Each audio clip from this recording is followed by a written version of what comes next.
తెలంగాణ ప్రజలు పాలిచ్చే ఆవును అమ్మేసి కంచర గాడిదను తెచ్చుకున్నారని అన్నారు కేసీఆర్. అయితే సీఎం రేవంత్ రెడ్డి దీనికి కౌంటర్ ఇచ్చారు. ఏ గవర్నమెంట్ ఉన్నా మా గవర్నమెంటే ఉండినా గవర్నమెంట్ ఏం చేయాలి?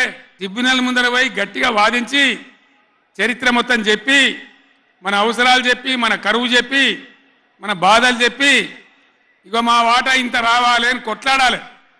అది మొగోడు చేయాల్సిన పని. మీకేం కోపం వచ్చిందో ఏం భ్రమల పడ్డారో పాలిచ్చే బర్రెను ఆయన అమ్మేసి దున్నపోతుని తెచ్చుకున్నారు. కంచర గాడిదని ఇంటికి పంపించి రేసు గుర్రాన్ని తెచ్చుకున్నారని మీరు చెప్పండి సార్ అన్నాడు.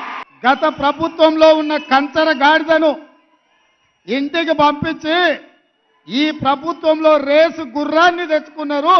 ఏ రేసుకు పోయినా ఆ గుర్రానిదే గెలుపు. ఆ కంచర గాడిదకు మళ్ళా అధికారం అనేది కలలో మాట అన్న సంగతి మీరు చెప్పాలి సార్. మీరు చెప్తే నేను ఇంటా అని చెప్పి శాసనసభలో ఉన్న ఒక అటెండర్ నాకు చెప్పిండు.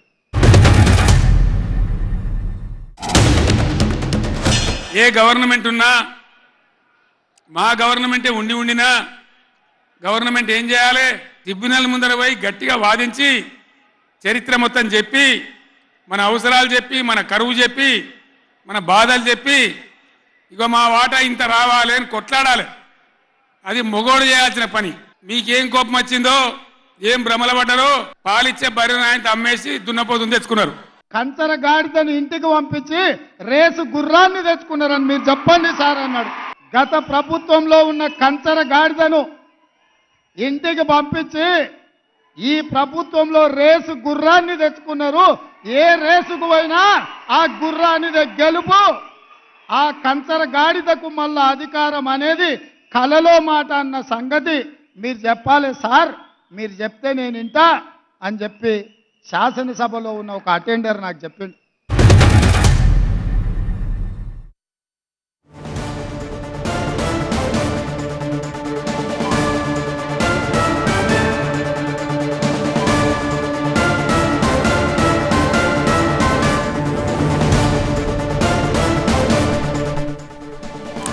తెలంగాణ ప్రజలు కంచర గాడిదను ఇంటికి పంపించి రేసు గుర్రాన్ని తెచ్చుకున్నారని రేవంత్ చెప్పారు. ఏ రేసుకెళ్లినా ఈ గుర్రమే గెలుస్తుందని చెప్పి ఆయన మాటల డైనమేట్లు పేల్చారు.